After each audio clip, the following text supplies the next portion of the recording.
반갑습니다. 송지준입니다. 헌재가 이번에 중요한 결정 한 가지를 내렸죠. 바로 이제 문제가 됐던 마흔역에 대해 가지고 권한쟁의 심판 결과를 낸 것인데 만장일치로 최상목 권한대행이 이 마흔역을 임명하지 않은 것이 위헌이다라는 식의 결정을 내렸습니다. 자, 그럼 여기서 이제 우리가 살펴봐야 되는 것이 이 결정이 어떤 식의 영향을 끼칠지 그리고 앞으로 어떻게 전개가 될지 이거를 좀 생각을 해봐야 되는데요. 아무래도 특히나 이제 그 관심이 되는 것은 이 마흔역이 사실상 임명이 될 것이냐. 최상목 권한대행 같은 경우는 지금 이제 고민 중이다라고 얘기가 나오는데 아직까지는 임명하겠다는 얘기가 없고요. 그러면 진짜로 임명을 할 것인지 그리고 설령 임명한다라고 할지라도 그다음에 또 따져봐야 되는 것은 그렇게 헌법재판관이 된 마흔여기가 실질적으로 윤석열 대통령의 탄핵 심판에 들어갈지 말지 이런 것들을 우리가 하나둘씩 좀 생각을 해봐야 됩니다. 자, 그런데 여기서 중요한 요소가 한 가지가 더 있는데요. 기사가 지금 나오는 것만 보면은 헌재가 그냥 단순하게 마흔역에 대해 가지고 임명하시오 이렇게 그냥 결정을 내리고 끝난 것처럼 보입니다. 그리고 마치 이게 윤석열 대통령 탄핵 심판에서 굉장히 불리하게 적용이 될 것이다라고 확정적으로 지금 이제 얘기가 나오거든요. 예를 들어서 MBC 같은 경우는 기사 제목을 이렇게 써놨습니다. 헌재 대통령 권한 대행 얘네들은 최상목이라고 쓰지도 않네. 국회가 선출한 재판관 임명할 의무가 있어. 이렇게 이제 기사 제목을 써놨습니다. MBC의 기사 제목만 딱 보면은 야, 그럼 뭐 끝났네. 고민하고 자시고가 아니라 최상목이 반드시 국회가 선출한 마흔역 이 사람을 갖다가 임명을 해야 된다라고 헌재가 결정을 내린 것이니까 당연히 최상목이 마흔역을 임명을 하겠네. 이렇게밖에 생각이 안 들지 않습니까? 그런데 실질적으로 그 내막을 살펴보게 된다면은 사실 내용이 좀 다릅니다. 이번에 헌재 같은 경우는 전부 다 인용한 게 아니에요. 이게 되게 중요합니다. 헌재 같은 경우는 이번에 마흔역 그 최상목의 그 케이스에 대해 가지고 전체 다 인용한 것이 아니라 일부 인용을 했거든요. 그럼 따져봐야 되겠죠, 그렇죠? 뭐를 도대체 인용을 했고 뭐를 도대체 기각을 한 것이냐 이거를 생각해봐야 되는데 결론부터 제가 좀 말씀을 드리면은 이때 기각을 한 게 다른 거를 기각을 한 게 아니라 굉장히 중요한 요소를 기각시켰습니다. 국회가 이번에 헌재한테도 판단해 달라고 요구했던 것 중에 한 가지가 최상목이 마흔역을 임명하지 않은 게 위헌이냐 합헌이냐 그리고 위헌이라고 한다면은 반드시 임명을 하도록 뭔가 좀 법적인 조치나 그런 식의 강제적인 거를 내려달라. 이렇게 이제 사실상 두 가지 갈래길에서 헌재한테 결정을 해달라고 했는데 임명하지 않은 것은 위헌이다라는 거는 분명히 인용을 했습니다만 그렇다라 그래서 바로 최상목이 법적으로 반드시 의무적으로 마흔역을 또 임명해야 된다라고 하는 그 요구에 대해서는 기각을 했습니다. 근데 이게 좀 눈에 띄는 게 뭐냐면 불과 며칠 전에 헌재가 분명히 뭐라고 입장을 밝혔었냐. 그때 무슨 뭐 공보관이라고 하는 애가 튀어나와가지고 뭐라고 얘기를 했었냐. 기자가 질문했었거든요. 아니 그러면은 최상목이 마흔역을 임명하지 않은 게 위헌이라고 한다면은 반드시 의무적으로 최상목은 그거를 임명을 해야 되냐는 뜻입니까? 라고 물어봤었을 때 헌재 공보관이 뭐라고 했었습니까? 그런 뜻이다. 그러니까 이게 위헌이라고 한다면은 최상목은 반드시 마흔역을 갖다가 임명을 해야 됩니다. 라는 뜻으로 해석이 됩니다라고 분명히 얘기를 했습니다. 근데 이번에 같은 경우는 헌재가 어떻게 한 거예요? 그 내용에 대해 가지고 사실상 기각을 시킨 겁니다. 정리가 좀 되십니까?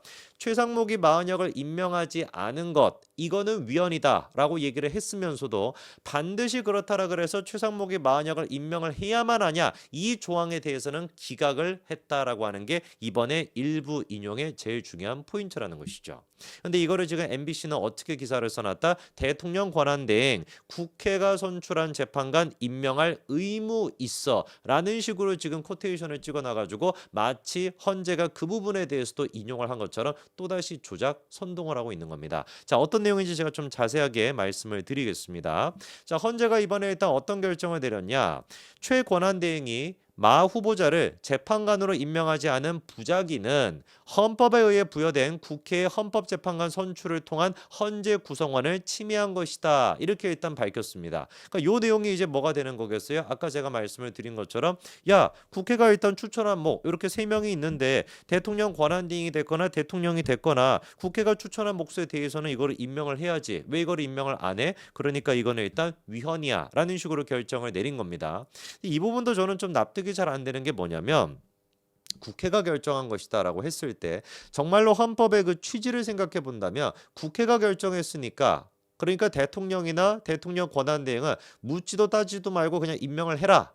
라는 식으로 강력하게 일단 써 있는 이유가 뭐겠습니까? 국회가 합의를 통해 가지고 협의를 통해 가지고 후보를 정한 거니까 그 부분에 대해서만큼은 대통령의 권한을 좀 축소시키겠다. 이런 지금 맥락이 있는 거거든요. 무슨 말인지 이해가 되시죠? 그렇죠? 원래 그러니까 야, 국회가 일단 임명했으니까 대통령은 무조건 따라.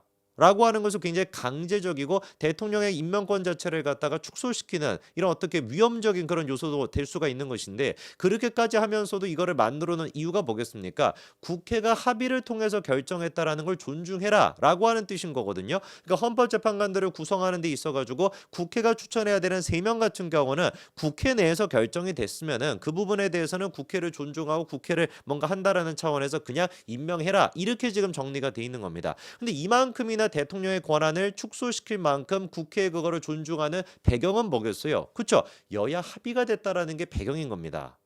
여야가 합의를 통해 가지고 국회 내에서 결정한 거니까 그 부분에 대해서만큼은 대통령의 권한을 축소시키는 한이 있다라고 할지라도 무조건 임명을 시켜라 이 뜻인 것인데 여기서 지금 포인트가 되는 게 뭐예요?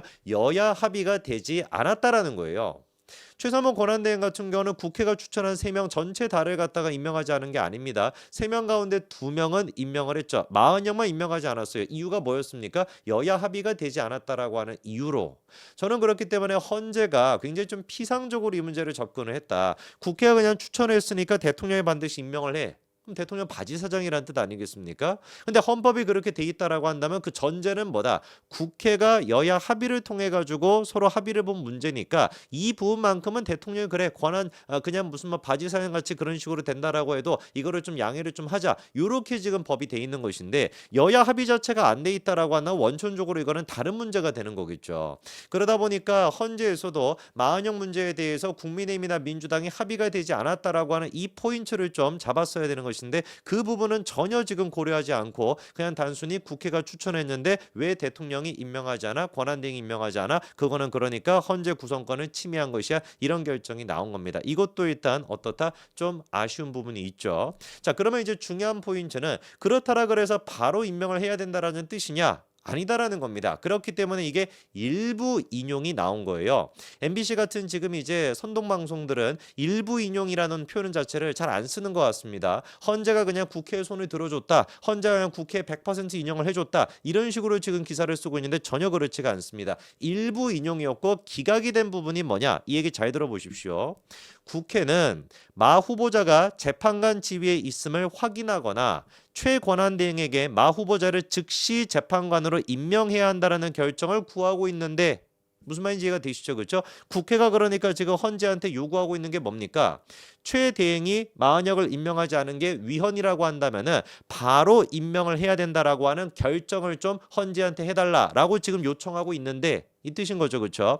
이러한 청구는 헌재로 하여금 마 후보자의 재판관이라는 법적 지위를 부여하는 내용으로 결정해달라는 것으로 이해할 수 있다. 뭐 이렇게 뭐 그런 똑같은 말을 이제 하는 거고요. 자, 그러면은 그런 식으로 국회가 민주당이 지금 최 대행이 마은혁을 갖다가 반드시 임명할 수 있도록 그렇게 결정을 지금 구하고 있는데 그 부분에 대해서 헌재의 답변은 뭐냐? 국가기관의 부자기가 다른 국가기관의 권한을 침해할 경우 헌재가 그 권한 침해를 확인하는 것을 넘어 일정하게 법적 관계를 형성할 수 있도록 하는 내용의 결정을 할 수 있다는 헌법 및 헌재법상 근거가 없다. 뭐 여러 가지 얘기를 다 했습니다만 결론은 그러니까 뭐겠습니까? 헌법 및 헌재법상 근거가 없다. 이게 제일 중요한 얘기인 겁니다.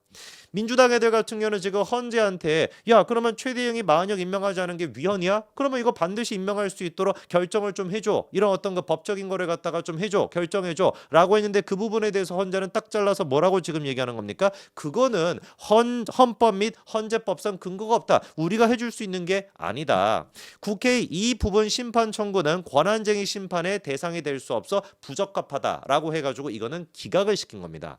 자, 그럼 여기서 우리가 알 수 있는 게 두 가지가 있는 거겠죠. 첫 번째 같은 경우는 불과 며칠 전에 헌법의 그 공보관이라고 하는 애가 했던 얘기는 헛소리에 불과했던 겁니다. 아니죠. 그런데 그 공보관이 무슨 뭐 법적 지위가 있고 뭐 법적인 막 그런 게 유능해가지고 얘기하는 게 아니라 글자 그대로 헌재 입장을 대변하는 거에 불과한 거잖아요. 그러니까 불과 며칠 전까지만 하더라도 헌재 입장은 뭐였다? 그래 최대행이 임명하지 않은 게 위헌이라고 한다면 당연히 임명해야지. 라고 하는 게 헌재의 불과 며칠 전까지 입장이었는데 분명히 그 입장이 지금 바뀐 겁니다. 뭐라고 헌재가 얘기하는 거예요? 야, 헌재가 나서가지고 그러면은 최대행한테 국회에 그 추천했던 마은혁을 반드시 임명하도록 해. 어떤 결정권을 내린다라고 하는 것 자체는 어떻다? 헌법에 근거가 없고 헌재법상 근거도 없으니까 우리는 할 수 없다. 기각 이렇게 돼. 입장이 분명히 바뀐 겁니다. MBC 애들 같은 경우는 그리고 또 민주당 애들 같은 경우는 마치 이번에 헌재가 100% 민주당의 손을 들어준 것처럼 100% 무슨 뭐 최대행에 대해 가지고 나쁘게 그런 결정을 내린 것처럼 보도하고 있지만 명백한 그거는 사실이 아닙니다. 오히려 제가 봤었을 때 같은 경우는 헌재는 명확하게 불과 며칠 전까지만 하더라도 당연히 마은혁을 임명해야지 라고 했었던 거에서 그거는 뭔가 헌법적 근거가 없어 법적 근거가 없어 라는 식으로 180도 입장이 바뀌었다라고 보는 게 맞습니다. 분명히 헌재 내부에 지금 구성원들 사이에서도 뭐가 발생하고 있는 거에 이견과 불협화음이 생기고 있다라는 방증이겠죠. 여기까지 말씀드리겠습니다. 감사합니다.